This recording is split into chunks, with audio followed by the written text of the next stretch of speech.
오늘은 앞서도 광고 시간에 말씀드렸듯이 광복절입니다. 광복, 광이라는 말은 빛 광자고 복은 다시 회복한다 그런 뜻이죠. 빛을 다시 얻은 날. 조국을 잃고 깜깜한 암흑 속에 살던 그런 식민지 시대를 거쳐서 우리가 다시 주권을 되찾고 광복한 지 76주년이 되는 날입니다.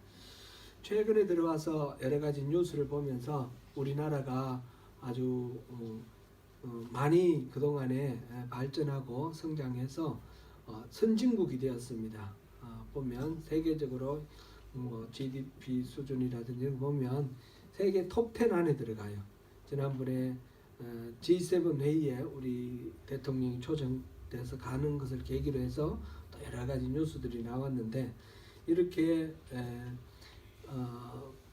부강한 나라가 되고 선진국이 되었고 또 특별히 일본과의 비교를 했을 때 일본보다도 여러 가지로 경쟁력이 더 나은 그런 나라가 되었다. 그런 소식을 들으면서 마음이 뿌듯합니다. 제가 예전에 다니던 회사의 후배 중에 후배였는데 제가 퇴사하고 난 뒤에 들어온 후배니까 저는 잘 모르는 후배입니다.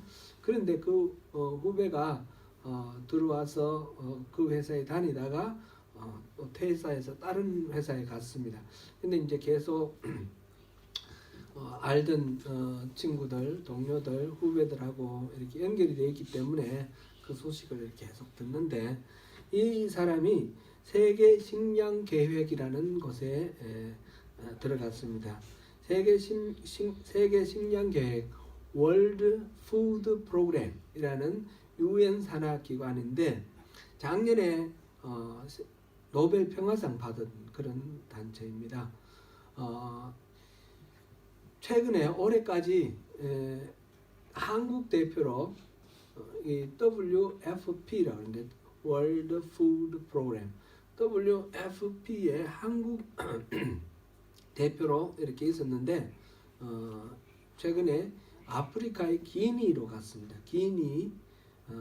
기니라는 나라, 프랑스 옛날 프랑스 식민지였다가 해방된 나라인데 거기에서 이제 취임사로 한 이야기가 페이스북에 떠 있었는데 제가 소개해드리겠습니다. WFP는 1964년 동시에 기니와 한국에 들어왔습니다. 한국은 20년 만에 WFP 원조로부터 졸업했고 한 세대가 지난 지금 탑10 공여국이 되었습니다. 한국은 6.25 직후 메가드가 재건하는데 100년 이상 걸릴 거라고 했던 희망이 없던 나라였습니다. 그런데 61년 초만 해도 기니보다도 경제적으로 더 가난했었는데 이제 제로 헝거를 성취했습니다. 제로 헝거는 식량이 부족해서 못 먹는 사람 이런 사람을 없애는 게 제로 헝거 이 WFP에서 추진하는 사업 중에 가장 중요한 사업입니다. 제로 헝거를 성취를 했습니다. 저희 목표는 단 하나입니다. 여기서도 기니에서도 한국처럼 제로 헝거를 달성하고 싶습니다. 이 취임사가 우리 조국 대한민국의 위상을 아주 실감나게 잘 표현한 그런 인사말이었습니다. 그래서 소개해드립니다. 어제는 저희 집 앞에 그 The Trust Arena에서 K 페스티벌이 있었습니다. 잠깐 현장에 나가 둘러보고 왔는데 주로 이제 한인의 행사라든지 이런 행사가 있으면 한국 교민들이 많이 모이는데 K 페스티벌에는 어떤 분들이 오실까 궁금했습니다. 그래서 가봤더니 한국 교민들보다도 이제 다른 민족 사람들이 더 많이 왔더라고요. 동남아 사람들도 많이 왔고 백인들도 많이 왔고 퍼시픽 사람들도 많이 왔어요. 그래서 K-팝, BTS가 이제 세계적으로 유명하고 K-팝이 막 열풍을 일으키는데 그 K-팝, K-cultural 이런 인기가 있는 그런 현상의 덕분으로 이렇게 생긴 하나의 변화라고 보이는데 굉장히 제가 예상했던 것보다 많은 사람들이 와서 이렇게 있는 것을 보고 음식도 먹고 공연도 보고 막 이렇게 하는 그런 광경을 보고 굉장히 뿌듯했습니다. 우리 조국이 주권을 지키고 있고 또 부강한 나라가 되어서 성장하면서 우리 이민화에 있는 우리들도 덩달아 좀 위상이 이렇게 높아지는 것 같은 그런 마음이 들고 뿌듯합니다. 그래도 지금까지 여전히 우리 조국 대한민국은 남북이 나뉘어져서 서로 갈등하고 있고 또 여러 측면에서 문제들이 있지요. 일본과의 갈등도 계속 있고 일본 사람들은 우리나라 사람들을 무시합니다. 이런 건 여전히 있는데 이것을 위해서 우리 조국 대한민국을 위해서 계속해서 기도해야 되겠다 그런 마음입니다. 성경 말씀으로 이제 들어가겠습니다. 오늘은 지난주에 있어서 믿음으로 드리는 제사 가운데 믿음, 소망, 사랑 이 세 번째 사랑으로 드리는 제사에 대해서 살펴봅니다. 지난주에 살펴본 내용은 이 사랑으로 드리는 제사 중에 이웃과 이웃 사이의 사랑에 대한 부분을 우리가 봤습니다. 오늘은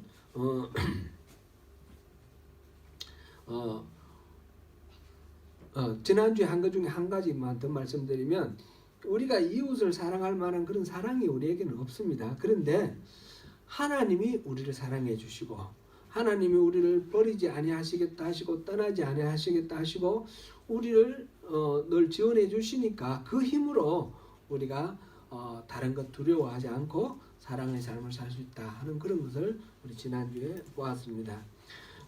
오늘은 이제 이웃과의 사랑하고 또 다른 측면에서 하나님과 우리 사이의 이 사랑의 관계, 하나님께 우리 드리는 우리 사랑의 제사, 이거는 어떤 제사인가? 그거는 오늘 제목으로 찬송으로 드리는 제사 이렇게 말씀을 이렇게 제목을 달았는데 오늘 이 찬송으로 드리는 제사에 대해서 함께 살펴보겠습니다.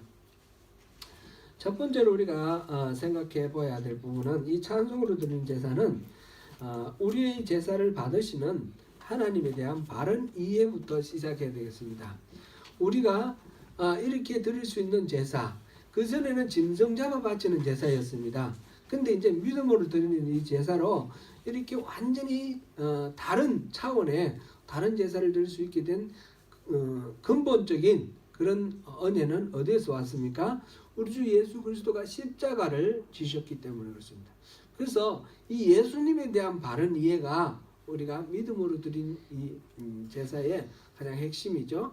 그래서 히브리서는 이때까지 계속해서 예수님이 어떤 분이신지 쭉 얘기를 해왔습니다. 오늘 본문에서는 이 예수님의 여러 특징 얘기할 내용들 다 있겠지만 영원하신 예수님, 어제나 오늘이나 변함없으시는 예수님, 그 예수님에 대해서 이야기를 하고 있습니다. 8절 같이 한번 읽어볼까요? 일단 예수 그리스도는 어제나 오늘이나 영원토록 동일하시니라. 광복전 독립운동을 그린 영화들이 최근 많이 나왔는데 그 중에 암살이라는 영화가 제가 본 아주 재미있으면서 감동적으로 봤던 그런 기억이 납니다. 혹시 못 보셨으면 한번 보실 만합니다. 암살 전지현이 주연을 했어요. 거기에서 변절자로 동료 독립운동가를 팔아먹은 그런 사람, 일본 당국에 밀고하여서 그 대가로 안락한 삶을 살게 된 염석진이라는 사람이 나오는데 이정재가 그 역할을 맡았던 사람이 있죠. 해방 이후에 이 사람이 반민족특별위원회 반민특위에 잡혀갔습니다.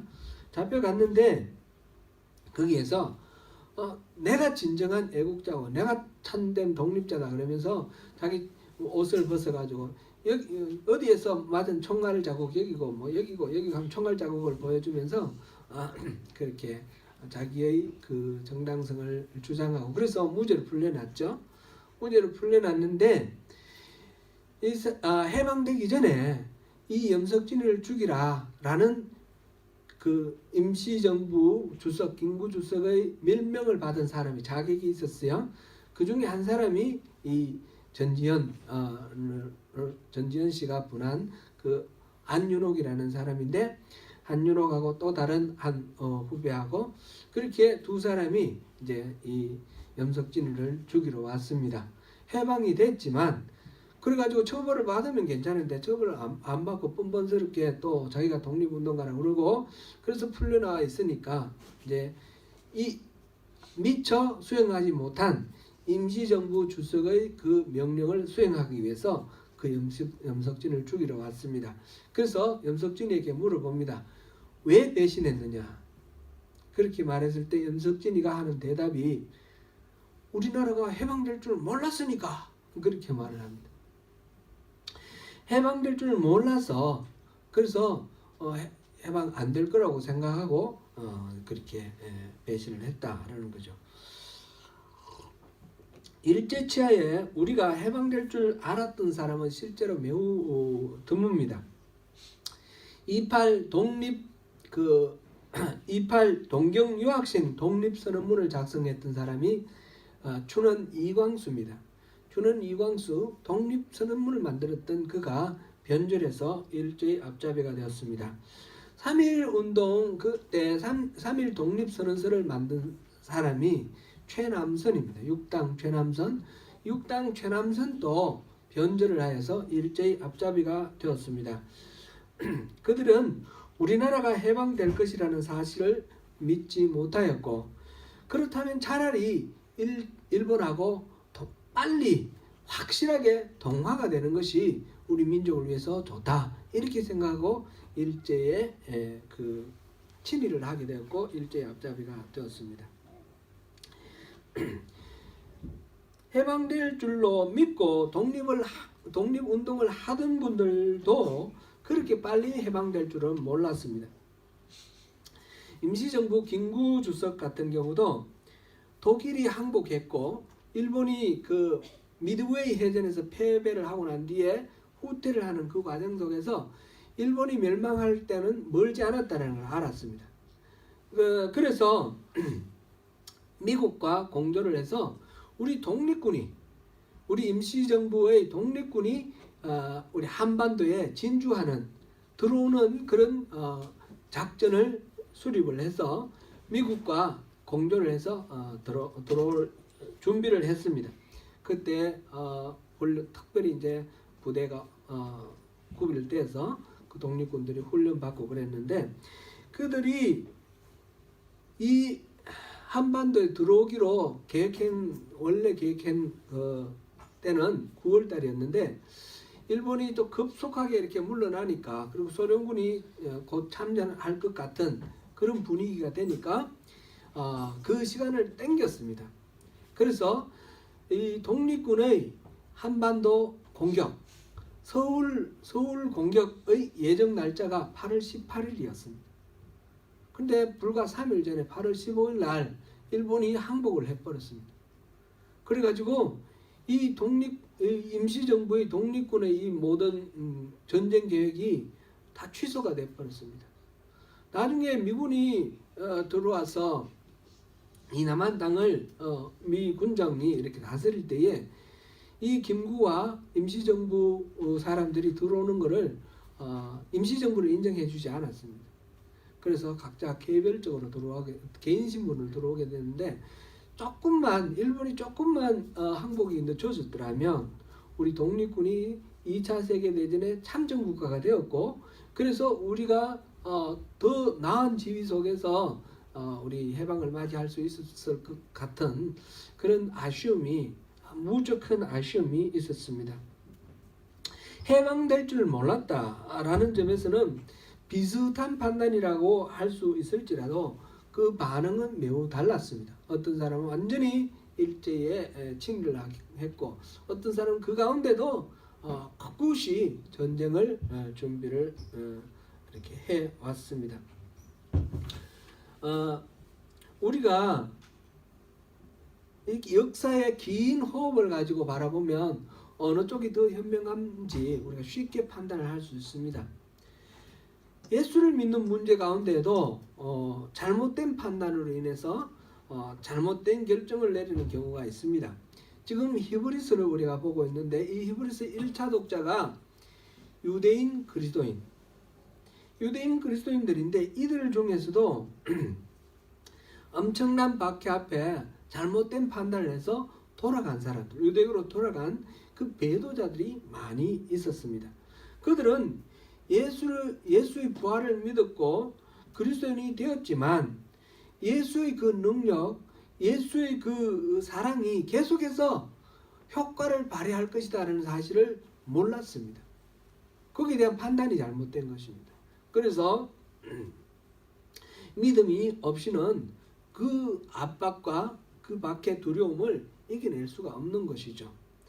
그들이나 우리나 알아야 할 한 가지 진리는 바로 예수는 영원히 동일하다라는 사실입니다. 세상이 변하고 우리의 사정이 변한다 해도 예수는 영원히 변함없이 동일하신 분입니다.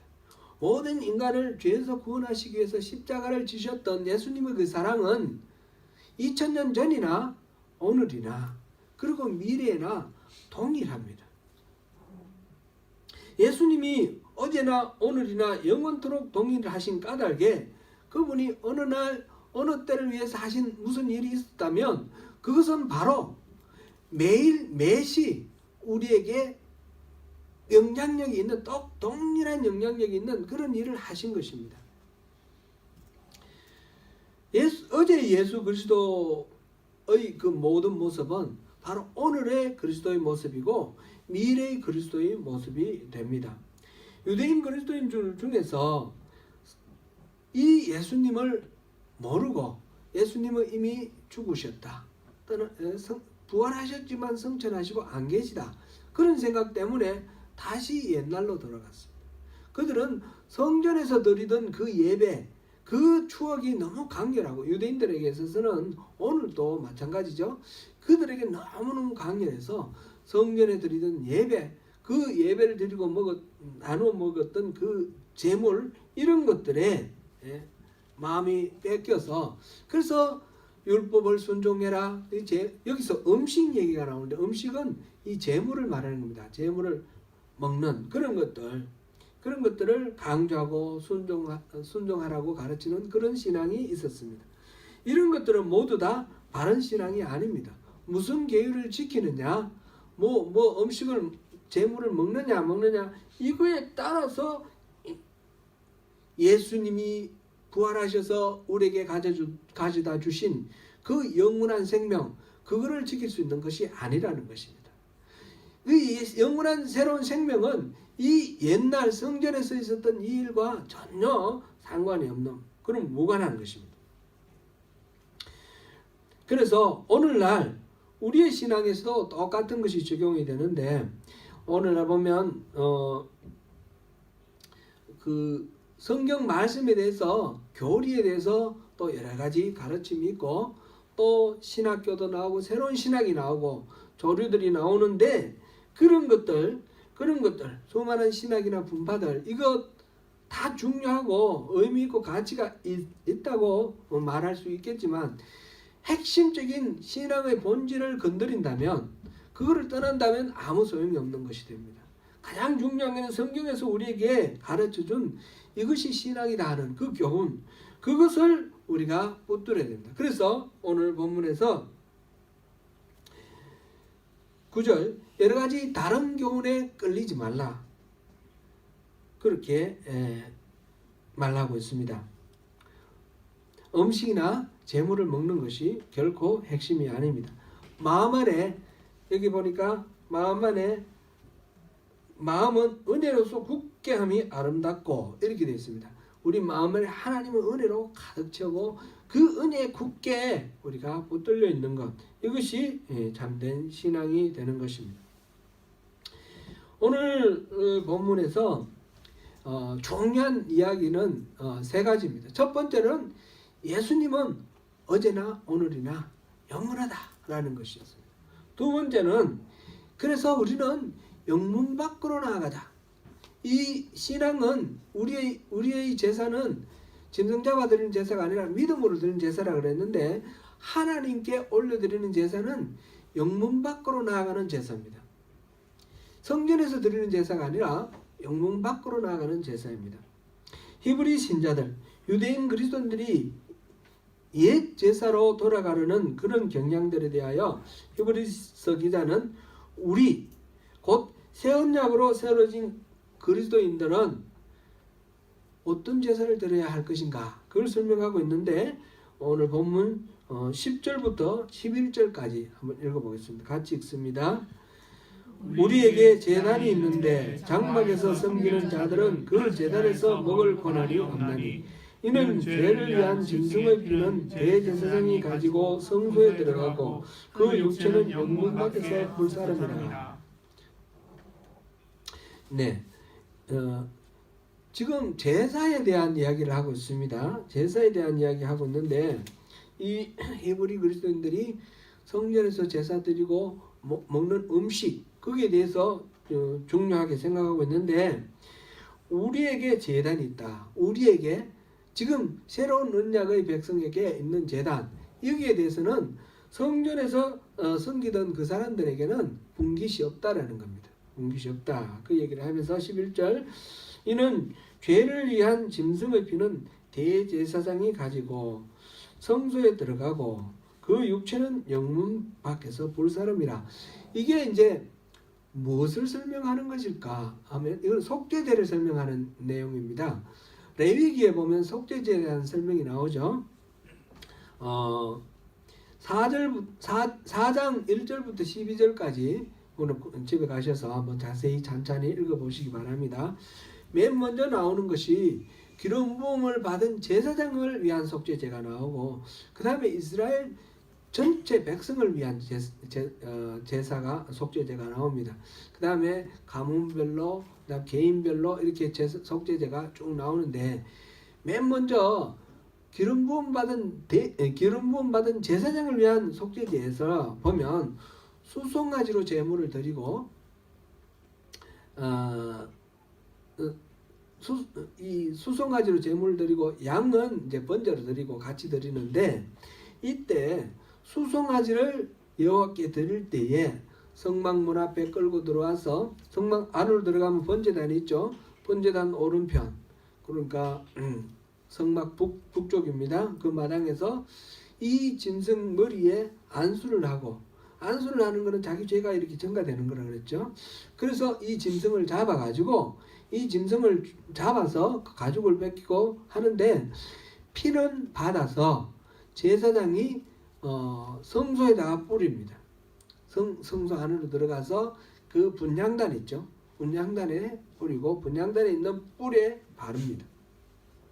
그리고 이 속죄 제물에 내장을 감싸고 있는 기름과 콩팥, 이거는 번제단에서 태우게 되어 있습니다.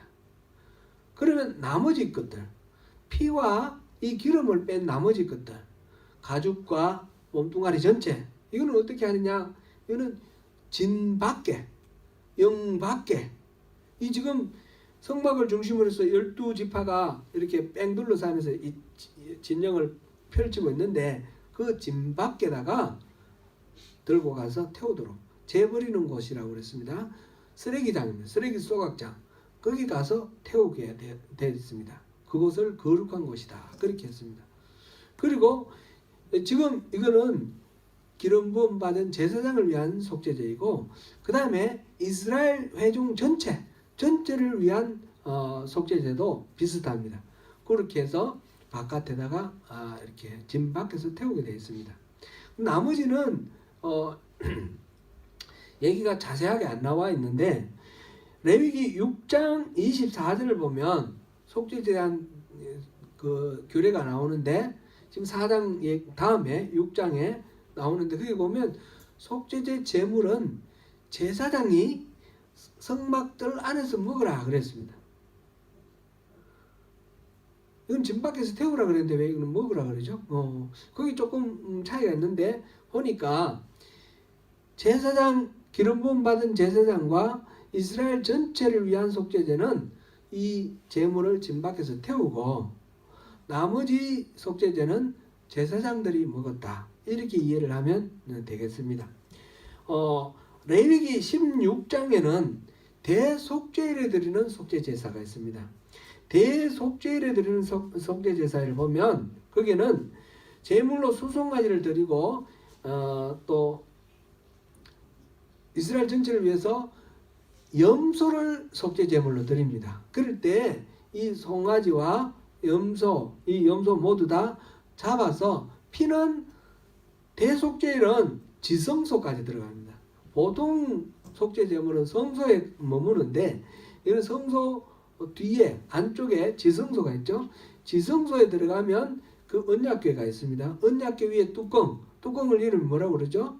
속죄소 또는 시언좌 그러죠. 그 속죄소 앞에서 7번 뿌리게 되어 있습니다. 그리고 여기도 마찬가지로 기름과 콩팥은 번제단에서 태우게 되어 있고 나머지 몸뚱아리 가죽과 똥과 그 다음에 고기 모든 것들은 진 밖에서 태우라 그랬습니다.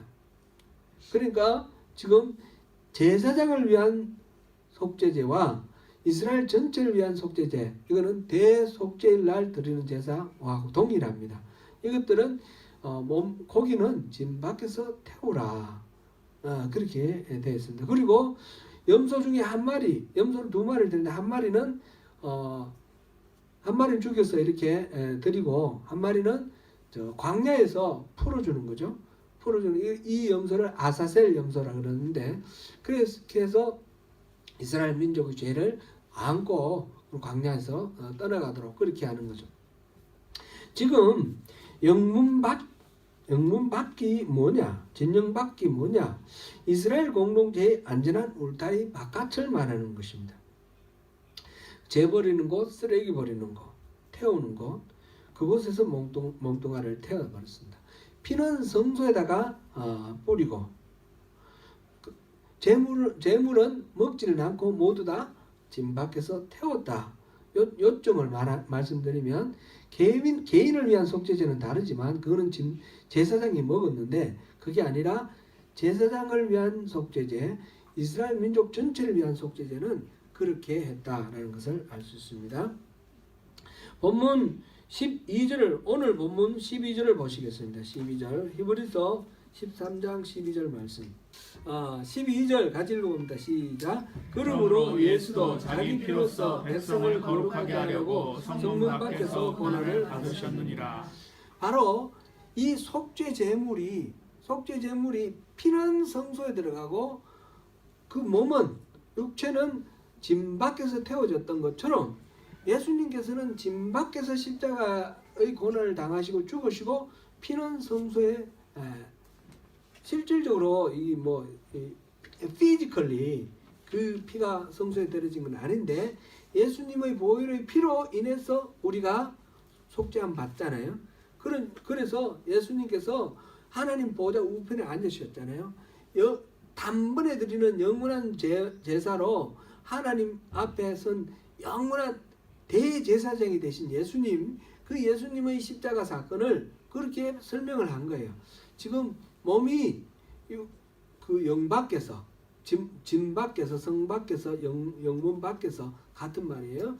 그 바깥에서 십자가를 지시고 죽으셨고 그리고 피는 성소에 하나님 앞에 하나님 보좌 앞에 드려졌다.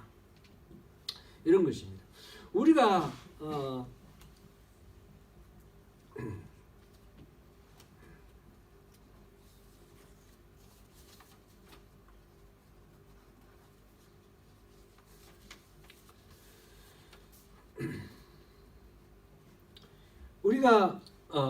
이 예수님의 이 십자가 사건을 통해서 우리가 우리는 그러면 어떻게 제사를 지내야 될 건가 하는 그런 힌트를 얻는데 그게 13절입니다. 13절 보시겠습니다. 같이 읽습니다. 그런즉 우리도 그의 치욕을 짊어지고 영문 밖으로 그에게 나아가자. 여기서 그는 예수님이죠. 예수님이 자기 피로서 그 백성을 거룩하게 하시려고 영문 밖에서 고난을 당하시고 죽으셨으므로 우리도 예수님과 하나가 되기 위해서 우리도 치욕, 수치를 짊어지고 영문 밖에 나가서 예수님을 만나자라는 것입니다.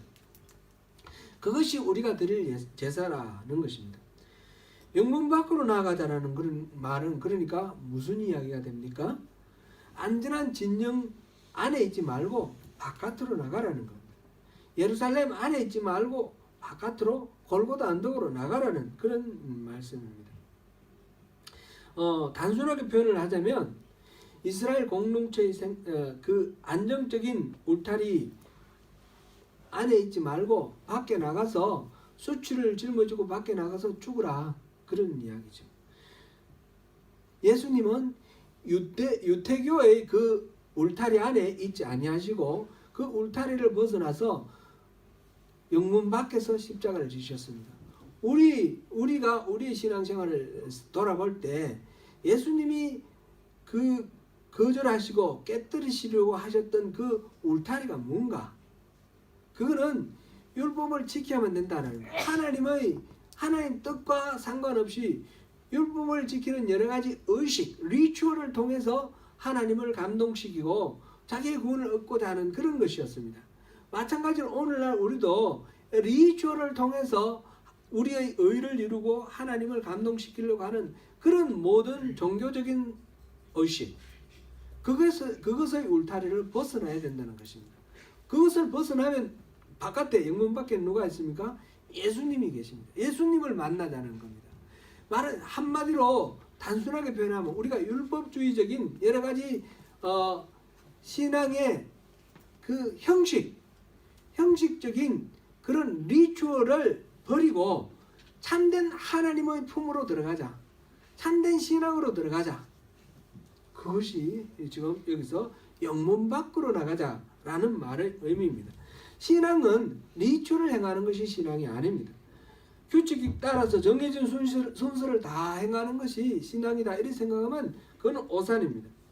신앙의 본질은 우리 주님이 어떤 분이신지를 알고 주님이 우리를 위해 베풀어 놓으신 그 사랑이 어떤 것인지를 알고 우리가 전심으로 주님을 사랑하며 주님의 뜻을 알고 주님의 뜻에 따라서 우리 자신의 인생을 헌신하면서 하나님 뜻을 우리를 통해서 이루시도록 우리가 동력자가 되는 것, 하나님을 알고 사랑하는 것, 하나님과의 친밀한 교제를 이루는 것, 그리고 하나님 동력자가 되는 것, 이것이 신앙이라는 것입니다.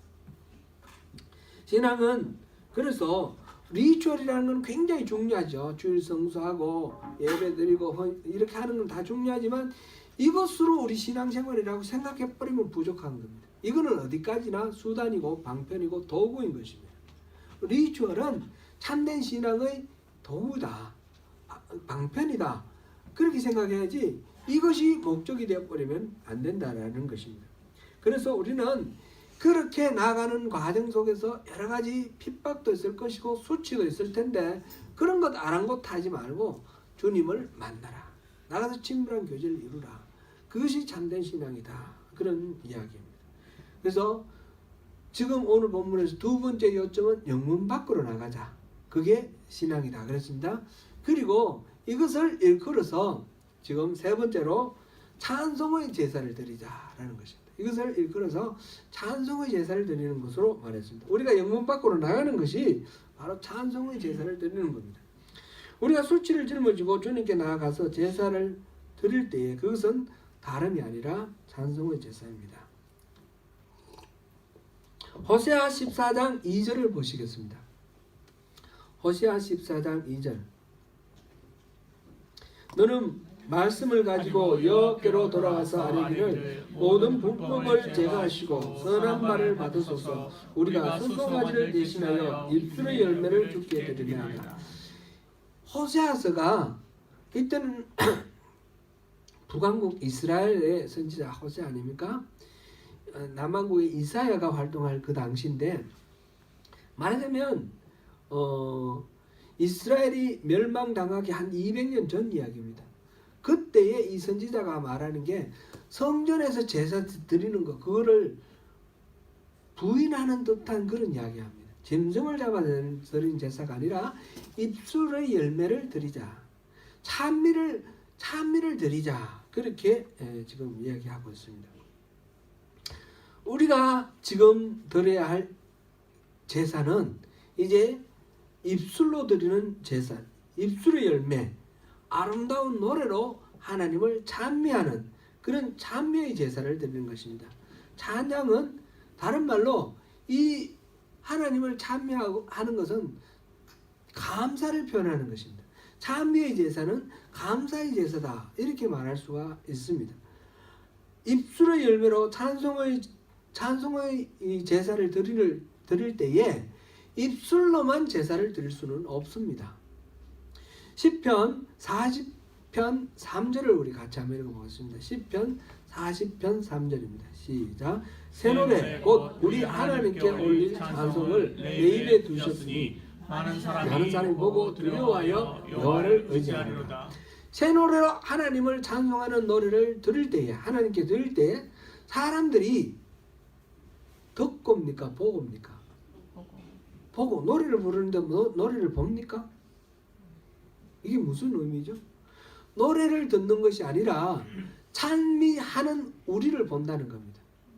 찬미하는 우리의 모습을 보고 두려워한다 그랬습니다. 누구를 두려워합니까? 찬미하는 나를 두려워하는 것이 아니라 나의 찬미를 받으시는 하나님을 두려워하는 것입니다.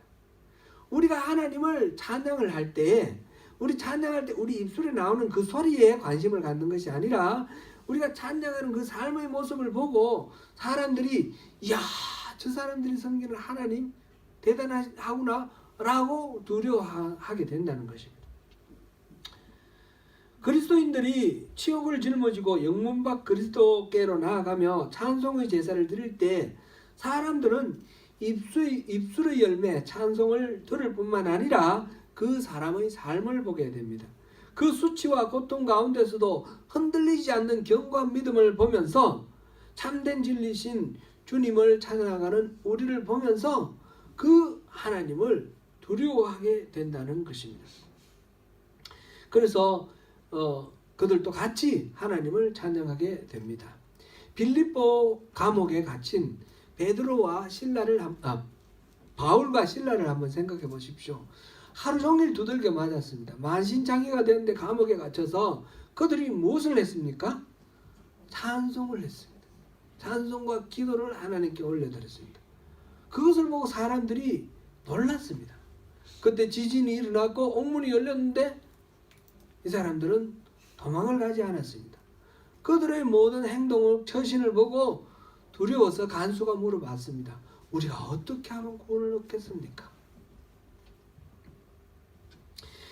사람이 드리는 그 찬미로 드리는 이 제사는 입술로만 드릴 수 있는 것이 아니라 하는 것을 우리가 알 수가 있고요.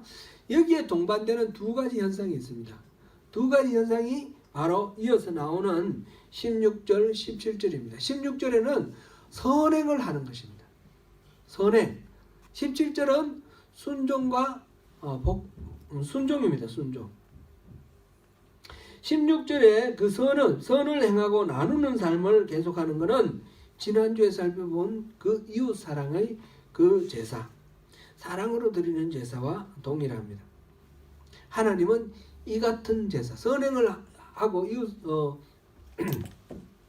나누는 삶을 가지고 여기서 이 같은 제사를 기뻐한다, 이렇게 표현을 했습니다. 우리 일상의 삶 속에서 선을 행하고 나누는, 이웃에게 우리 사랑을 나누는 행위를 여기서 제사라고 표현했는 것을 우리가 분명히 확인할 수 있습니다. 삶의 제사인 것이죠. 그래서 17절에서 말하는 것은 공동체 안에서의 질서와 화목을 가리키는 말입니다.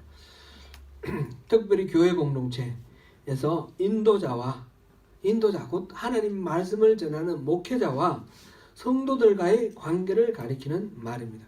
이 말은 7절과도 관련이 되는데 7절 우리가 안 보고 지나갔는데 다시 한번 읽어볼까요? 돌아가서 7절 같이 읽습니다. 하나님의 말씀을 너희에게 일러주고 너희를 인도하던 자들을 생각하며 그들의 행실의 결말을 주의하여 보고 그들의 믿음을 본받으라. 하나님의 말씀을 너희에게 일러주고 너희를 인도하던 자들이 누구겠습니까?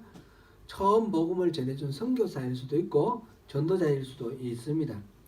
그러나 보편적으로 일상적으로 보면 우리 루틴한 매일매일의 삶에 우리의 신앙의 현주소를 살펴보면 이거는 바로 목회자를 일컫는 말입니다.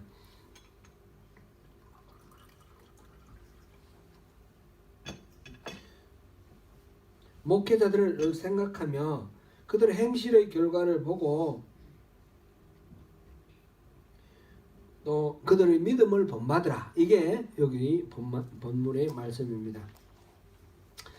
목회자로서 늘 주목받는 삶을 살지만 항상 스스로 돌아볼 때 연약함이 있고 허물이 있는 이 사실을 생각하고 때로는 죄책감에 빠지기도 하고 미안함을 가지고 살아갑니다. 그것이 저의 모습입니다.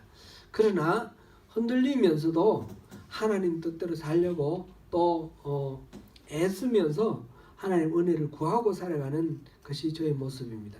제가 그래서 의로워서 당당한 것이 아니라 십자가 보혈을 의지해서 당당하게 살려고 합니다. 그것을 알아주시기를 당부드립니다. 그것이 지금 17절에서 하는 이야기도 같은 것이죠. 너희를 17절 우리 같이 한번 읽어볼까요? 너희를 인도하는 자들에게 순종하고 복종하라. 그들은 너희 영혼을 위하여 경성하기를 자신들이 청산할 자인 것 같이 하느니라. 그들로 하여금 즐거움으로 이것을 하게 하고 근심으로 하게 하지 말라. 그렇지 않으면 너희에게 유익이 없느니라. 너희를 인도하는 자들, 여기도 마찬가지로 목회자를 의미합니다. 그들에게 순종하고 복종하라. 그들은 너희의 영혼이 경성하기를 마치 자기가 계산할 거 있는 것처럼 그렇게 한다. 그렇게 말하고 있습니다. 그러므로 그 목회자들을 생각할 때 즐거움으로 그렇게 그 모든 일들을 감당할 수 있도록 마지못해서 억지로 하게 하지 말고 목회자가 기쁨으로 이런 모든 일들을 할 수 있도록 그렇게 서포트해 주라. 그런 이야기입니다. 민영태 시인이 쓴 떨리는 지남철이라는 시가 있는데 한번 소개해 드리겠습니다. 떨리는 지남철 같이 읽어볼까요? 북극을 가리키는 지남철은 무엇이 두려운지 항상 그 바늘 끝을 떨고 있다.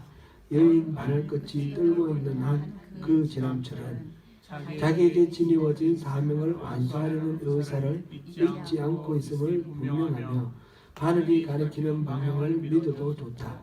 만일 그 바늘 끝이 불안스러워 보이는 전율을 멈추고 어느 한쪽에 고정될 때 우리는 그것을 버려야 한다. 이미 지남철이 아니기 때문이다. 지남철이라는 말은 지금 잘 쓰지 않아서 혹시 우리 청소년들 모를 수도 있겠는데 자석입니다. 자석을 가리키는 말입니다. 나침반 콤파스에 거기 올려져 있는 그 지남철 자석, 그 자석을 한번 생각해 보세요. 이 자석은 계속해서 북쪽을 가리키기 위해서 움직입니다. 돌려도 움직이고, 그래서 북쪽을 이렇게 가리키려고 계속 흔들거리면서 있습니다. 그 흔들거림이 없다 그러면, 움직여도 그대로 있다 그러면 이거는 어딘가에 닿아서 이 자석이 잘못된 것을 가리킨다는 그런 뜻이 되겠죠. 비슷한 내용으로 도종환 시인의 흔들리며 피는 꽃이라는 시도 있는데 한번 같이 볼까요? 흔들리지 않고 피는 꽃이 어디 있으랴. 이 세상 그 어떤 아름다운 꽃들도 다 흔들리면서 피었나니 흔들리면서 줄기를 곱게 세웠나니 흔들리지 않고 가는 사랑이 어디 있으랴. 젖지 않고 피는 꽃이 어디 있으랴. 이 세상 그 어떤 빛나는 꽃들도 다 젖으며 피었나니 바람과 비에 젖으며 꽃잎이 따뜻하게 피었나니 젖지 않고 사는 사람이 어디 있으랴. 저나 여러분들이나 흠없는 사람은 없습니다. 그렇다고 해서 뻔뻔하게 당연하다 이렇게 주장하는 말씀이 아닙니다. 그런 험결이 있음에도 불구하고 성경에서는 그들의 믿음을 본받으라 이렇게 하고 있으니 그 대상이 되고 있는 목회자로서 얼마나 떨리고 두렵겠는가 하는 그런 말씀을 드리는 것입니다. 17절 말씀에 너희를 인도하는 자들에게 순종하고 복종하라 했습니다. 오늘날 목회자가 제멋대로 교회를 농단하고 전횡하는 나쁜 사례들이 너무 많기 때문에 목회자에게 순종하고 복종하라 라는 말이 무섭기도 합니다. 두렵기도 하고요. 그러나 분명한 것은 흔들리면서도 여기 본문에서 말하는 그들은 너희 영혼을 위하여 경성하기를 자신들이 청산할 자인 것 같이 하느니라 하는 이 표현대로 살려고 분투하고 있다는 말씀을 드립니다. 분명한 것은 목회자를 불신하고 목회자와 불편한 관계가 되면 신앙생활에 여러 가지 손해가 있습니다. 여러분 가운데는 없으실 것이라고 생각하지만 혹시나 불편하고 관계가 이렇게 막혀 있다 이렇게 생각되신다면 그런 것은 우리가 같이 풀어나가도록 그렇게 하면 좋겠습니다. 제 말씀을 드려야 되기 때문에 굉장히 좀 제가 부담스럽기도 하고 낯이 간지럽기도 하고 막 그런데 그래도 이게 오늘 본문의 말씀이니까 제가 말씀을 드립니다. 목회자하고는 관계가 좋아야지 신앙생활이 편합니다.